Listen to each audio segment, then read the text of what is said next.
contemplating of having one. For me, my major concern is not about how people judge me, but my main concern is the pain. Yeah, but sooner or later, I'm just gonna like the video and Rodah will get a tattoo. Yes, if this video gets 50 likes, I'll get a tattoo, guys. I'll have a tattoo. But less than that, no. I still have to put it on hold. Like this video, share this video, I'll get tattoos. Okay. All right, let's.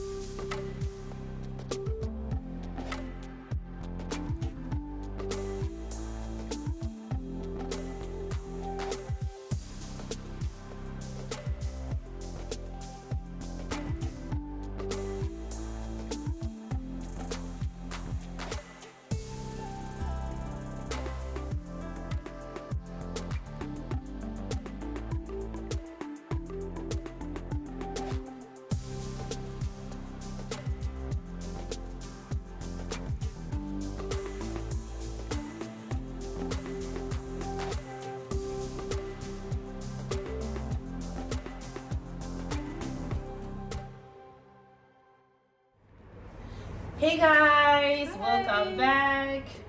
Hi. Anna is here. I'm back. Yes, it's good to be here. I put a poll on Instagram, Yeah. and you guys, you didn't want to ask me anything, but well, today we'll be answering some of the questions that we are randomly asked by strangers on the streets, and some we research about this. So today we will be tackling and answering all that and talking about that. Okay. By the way, I need to apologize to you. It seems that this vlog is gonna be long, so we may have part 1 and Part part 2 two. of it. We have a lot to say. Yeah, we surely do. We surely do have a lot of things to say. We And just want me and Rodah dressed up for the occasion. We don't usually, do this. we did our nails and Okay, we got did our our heels. nails. You can show them yours. And we crazy ones. Yes, we normally we don't usually do this. Yeah, Whenever yeah. we do recordings, we don't care about what we're wearing or where we are. So this is a kind of special video, right? Yeah, it's kind of special because I know a lot of people may have questions and maybe you didn't have the guts to ask us. So yeah. yes, we're just going to address some of the questions we normally have people ask us, or random people, or some things we learn all the way, right? So yeah, okay, I'm gonna start with the first one. So I know you may want to know how we met, right? Our husband. So I'm gonna ask Anna this, and she will ask that back to me. Yeah. So Anna, how did you meet your husband? I met my husband through a mutual friend while I was in the US and he was in the US. So mutual friend. Mutual friend. Yeah. It's kind of like I told you guys that Anna and I do have a lot of things in common. It's she's telling me that it's similar with how I met my husband. Yeah. Mutual friend. I met my husband through a mutual friend. We knew one person and we get to meet each other and more often, and then a relationship was built. Yeah, through that. So yes, mutual friend. And so I'm gonna also tackle the challenges that we face as interracial or multicultural marriages in China. Yes. So when you got married to your husband, Anna, have you ever thought about where you wanted to live? Yes. It's always been a back and forth of should we stay in China or should we go back to England? And then we made plans. Like I was talking to my family about it, and they were like preparing for us to go there. And then things changed. They were like, okay, no, we're gonna stay here. So it's a bit of back and forth, I think. Yeah, that means it's something that, well, when we entered these marriages, we didn't actually sit down at the beginning really when we think were about dating. it. Yeah, that maybe that means being together, because when you are alone as a single person, it was up to you, or it was up to us to travel whenever we feel like. Yes. And also we knew that, okay, maybe I'm only here in China for 2 years or 3 years, then after that I will go back. Yeah. So when this thing called love happened, it was like the question of where to live came after the marriage. So it was kind of like really hard Yeah. to decide, and then eventually you decided to settle here. Stay here Stay for here. now. For now, For now. yeah. Unless things change Yeah. later, but for now, it's good to be here. What about you? How did you Oh. decide? For living here, my husband has a business, and so when we got married, I knew very well that okay, if I decide to get married to my husband, it was not going to be easy, like to convince him to go with me to Zimbabwe Yeah. and having a business running here. So to me, I kind of like, it's something that bothered me before I agreed to marry him. That because I knew that okay, marrying him means I'm gonna live in China.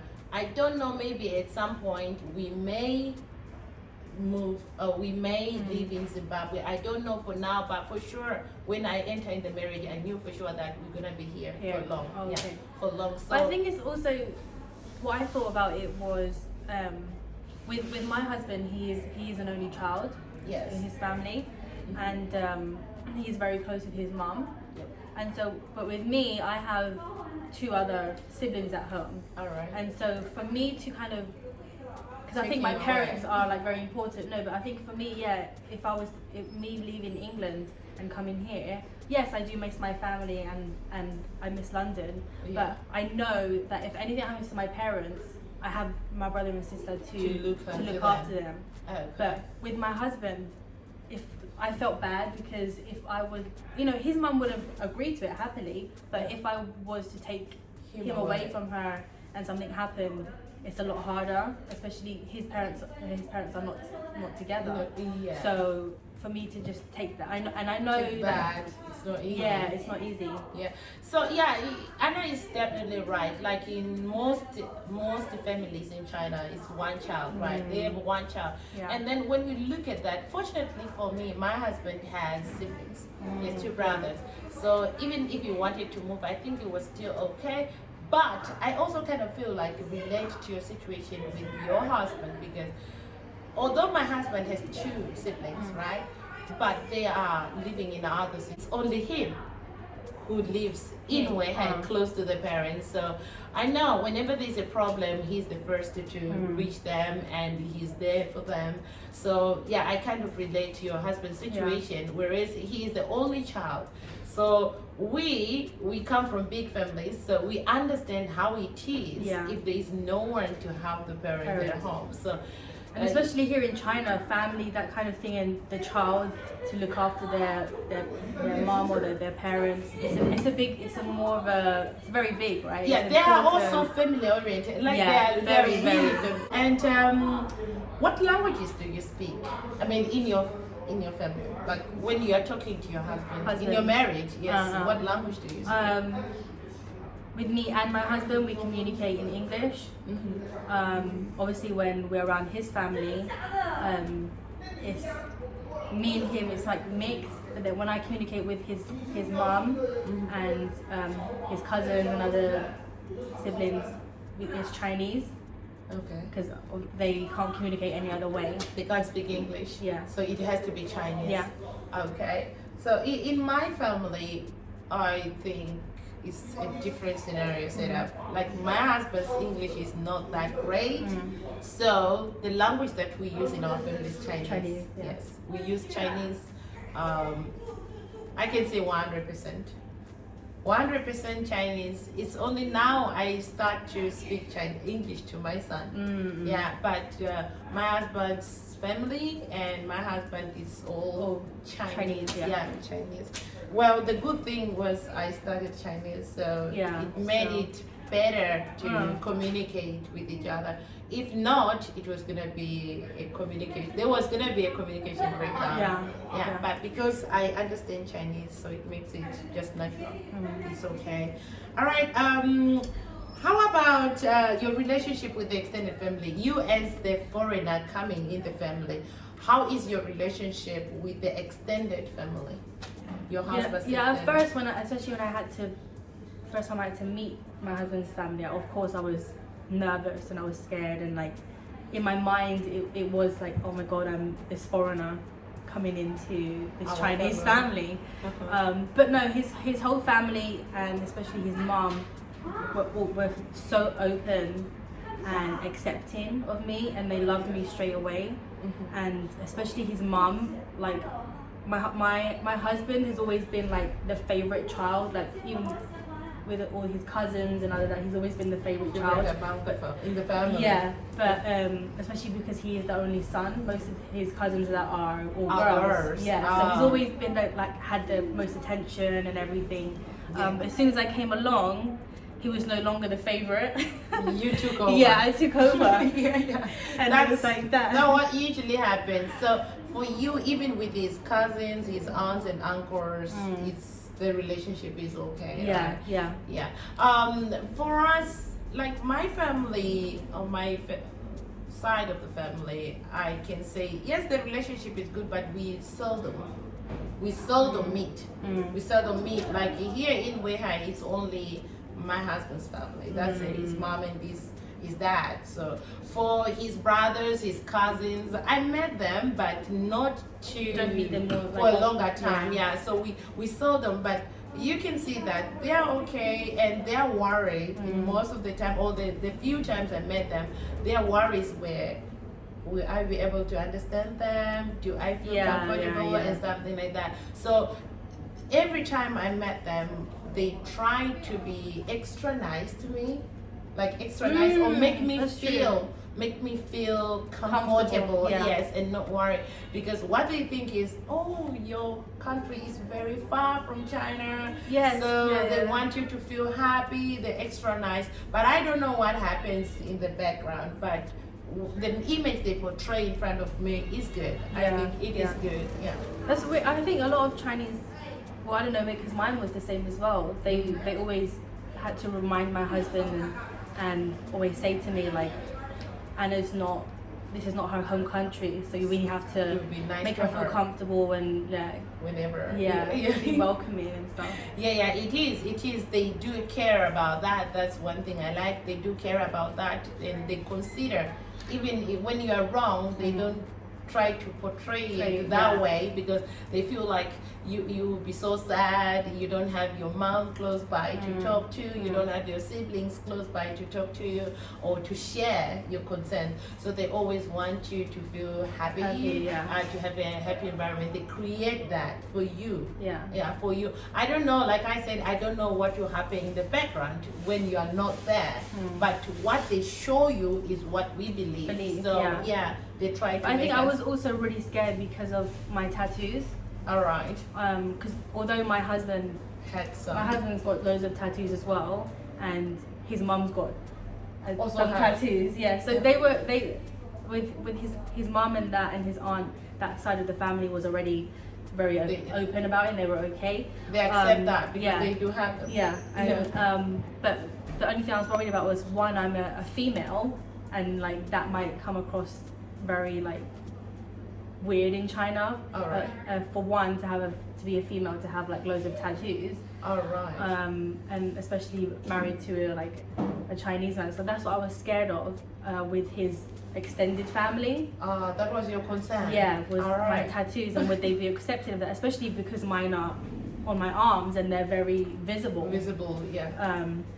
But no, they were fine with it. They were again very and then I slowly realized, most of his family, someone like has a tattoo. But his there. Yeah, his cousins have got like secret tattoos that their aunts don't know about, and like I was like, okay, so they know this. They're open to this. That means there was no judgment whatsoever, because they know this. They liked it. So I think you were lucky. I was lucky because that's not common. That's not common in China. If it was anyone else, I would be rejected. Yeah, you remember we were talking about that before, that you may find that the people who has tattoos in China, right, they may have a different image, and most people who sees them, they only think of those kinds of people. Negative. Yes, it's still negative. But if you see a family like your husband's family, they accept it, they have them, then they understand that tattoos are not only for negative things. Yeah, they know that. I think now especially it's coming open in China. More people are getting tattoos. Before, I think it was really hard for them to accept tattoos, even in workplaces, or I think it was really hard. But now you can even see some tattoo shops open everywhere. Yeah. I'm even, by the way, I'm contemplating of having one. For me, my major concern is not about how people judge me, but my main concern is the pain. But sooner or later, I'm just gonna like the video, and Rodah will get a tattoo. Yes, if this video gets 50 likes, I'll get a tattoo, guys. I'll have a tattoo. But less than that, no, I still have to put it on hold. Like this video, share this video, I'll get tattoos. Okay. How do you deal? Have you ever seen or caught people looking at you? Yeah, I've been in a few situations. And well, I know like when a Chinese woman is married to a foreign man, there's already a lot of stigma, and Chinese men don't like it. Oh yeah, right? That's true. Not all, but there are situations where that happens, where like Chinese men will, they'll say things like, "Why are you married to this Uyghurian?" Blah blah blah. And they label them as gold diggers. Yeah. Like they are gold diggers. Why they choose for a man? Because for some Chinese men believe that foreigners have money. And that's the only reason why a Chinese girl would go with him. They label them as gold diggers, bad girls. But being a foreign woman, being with a Chinese man, it's a little bit different, and especially because we are still kind of young, me and my husband, and we are already both, especially my husband, we're both already out of the norm of Chinese people because we have tattoos. All right.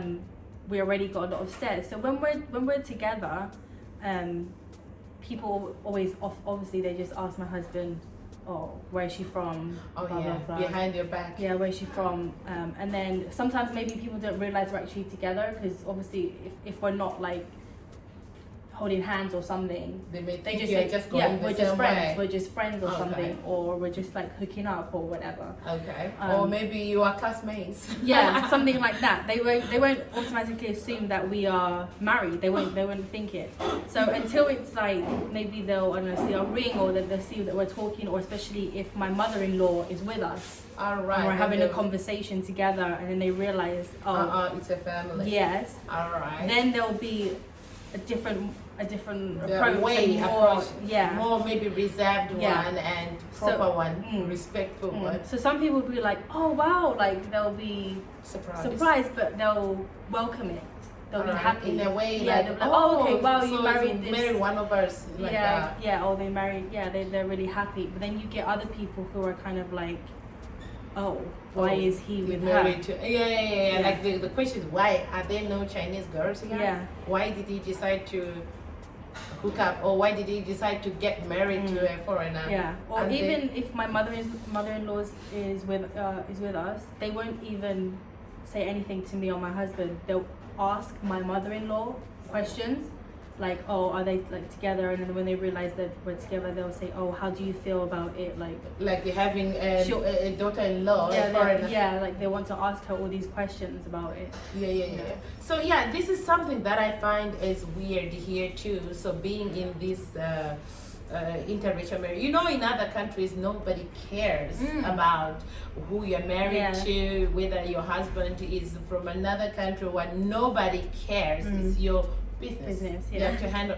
But here in China, being married here sometimes is not just your business, because a lot of outsiders may want to get in there to see how much these I can relate to one. You say they may want to know or ask questions. It's been in your presence. They may try to find a way to ask your husband or whoever you are with where you come from and what you are doing here. And some may even go to the extent of asking, "What are you doing?" What are you doing, and how much do you earn? Yeah. Have you ever had that? Yeah. How much is she earning? How much money? Yeah. What does she do? How much money does she have? Yeah. Some may go to that. I think those are ignorant ones that can't just keep their questions to themselves. Yeah. Yes. They just want to know. It's common here. It is common, but I think among themselves they don't ask these questions. But when a foreigner is involved, like in our situation, they want to know more. They want to know more. So questions like that will be asked behind the back, or some will pretend like, I don't know what makes them believe that you don't understand Chinese. So they may even want to talk or ask your husband in front of you. So I remember this particular day, my husband just said, "Why don't you ask her where she is from?" Yeah. My husband told that lady was, "No, that's she not here. Where is she from?" And my husband just said, "You can ask her where you are from." Yeah. So yeah, it's something that happens that we have to deal with sometimes. People talking about you in front of you, and they just think because you're foreigner you don't understand. Although you are married here, you don't understand the language. Has there been like one memory that you can think of that was really negative? Like you felt really uncomfortable when like people were like didn't accept? All right. Okay. I think of this one. I was with my son.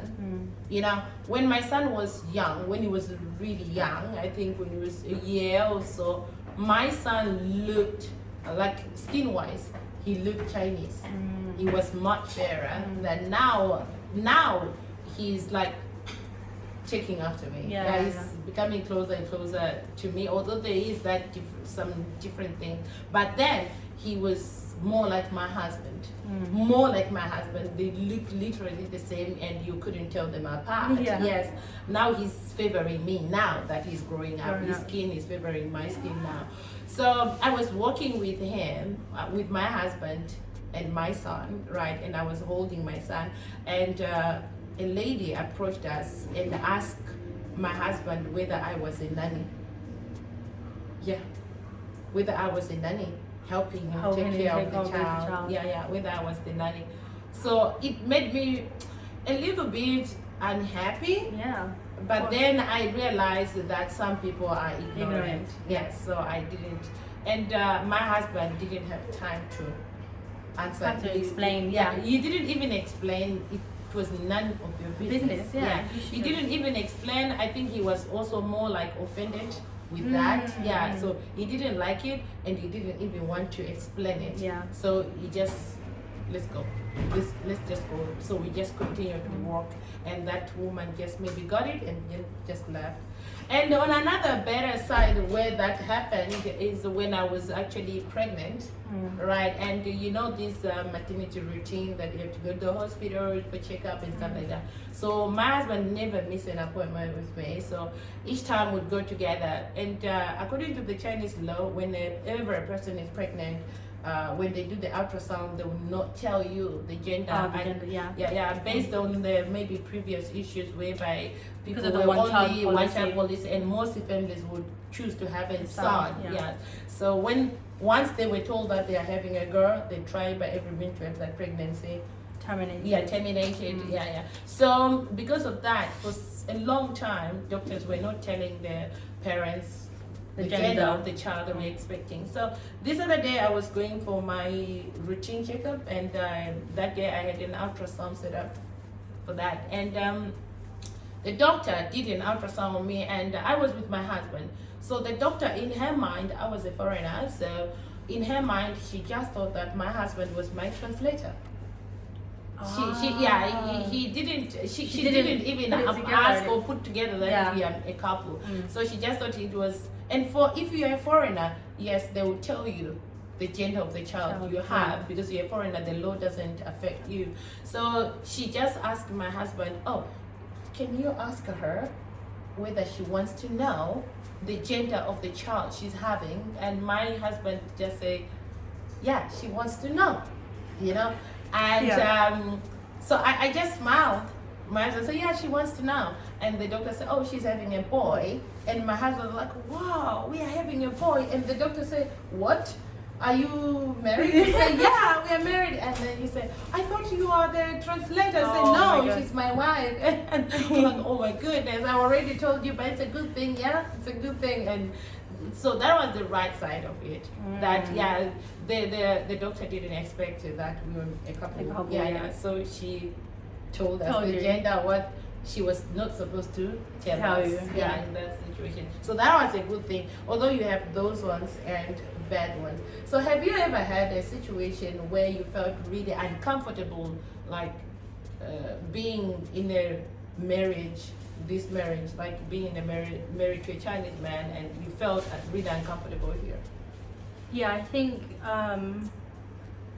I told you part of it, especially when we had to we went to the police station to register and do like my passport. Oh yeah. I remember. And so it was just the way the guy already like the head of the department or the boss. Yeah, the boss was asking me and my husband a load of questions, like really didn't like. It was questions that weren't definitely not for what he like the job or the application. He was asking. So we can say he was a racist. Yeah, he was a racist. He didn't like it at all. And then after that, he kind of left. And then whoever was dealing with my passport, all the papers and everything, and everyone else around it, because it wasn't a big police station, very small. Smaller one. And so everyone was listening, of course, so they knew. Yeah, it's a public. When something is being discussed here, guys, there's no secrecy. Nothing. So everyone else knew.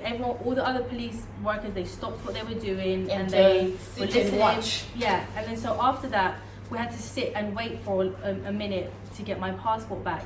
And then after that, it was just, you could just see the whole room was just looking at us. At you. And they were all talking and judging and like saying things. And my husband had to leave. He got up and left. Oh, he was. Yeah, he was too like, embarrassed with he was how angry. they behaved. He felt angry. He had to go and leave. Control himself. Yeah, and then after my mother-in-law, like she kind of comforted me, and then because I couldn't understand fully what everyone was saying, but I could understand some of it as well. Like they were proper judging and saying, like why are they together? Why they're married? Are you sure? Maybe she's here like doing some illegal things and stuff like that.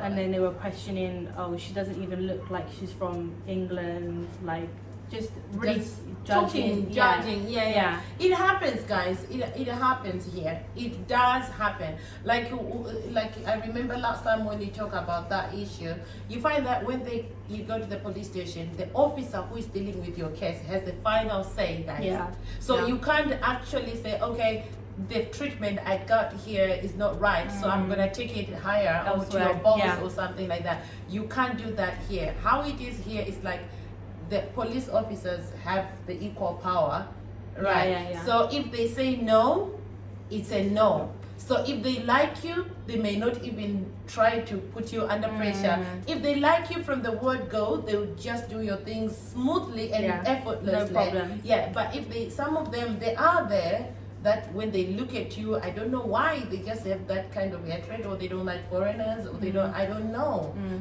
So they may try to give you a hard time, and the worst thing is you can't appeal anywhere. Yeah. Once you're dealing with a person like that, that's it. You can't change their mind. You can't have somebody to come and talk for you. They have the final say. Yeah. So you can actually see that. So being married to a Chinese person is not that all roses. Sometimes when it comes to the general public, because China is still very like a traditional country and conservative, and people want to keep the traditions, and there are a lot of interracial couples here now. There are a lot. There are a lot, but there's still some that are struggling to accept it. Yeah, because of the older generation, that their mindset is still sad, traditional. Yes, the younger generation is changing now, but but even that younger, it's still a struggle, because I know that some guys say, even though they want to marry foreigners, there's a TV channel I used to watch about that. A guy brought a foreign girl and the family refused, but they say they have to stand their ground or threaten their parents that you won't see me again, because I will go to that girl's country and I'll never come back again. Yet he or she is the only child. So by threatening them, is the only way that will make them accept it. Accept them marrying outside the race. Because there's still some like that, which is really bad. Okay, guys, for more of this, you do have to check out the next to be continued in the part